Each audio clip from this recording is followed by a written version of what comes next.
اوقات كتير بكون قاعده واحس مثلا بحاجه افتكرها بتضايقني، او اتحط في موقف بيكون مش كويس، او افتكر مثلا احس بهم وبغم نتيجه مثلا ظروف ماديه اجتماعيه، نتيجه ان اي حد فينا يكون فقد انسان عزيز عليه.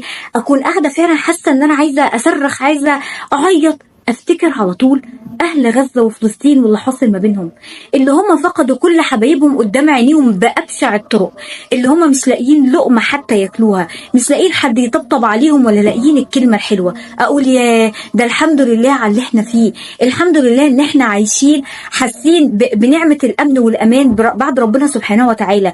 الحمد لله ان انت لما بتبقى عايز ترفع سماعه التليفون وتتصل بحد بتتصل بيه، تعرف ان انت تروح له، حبايبك موجودين حواليك، ولادك موجودين حواليك.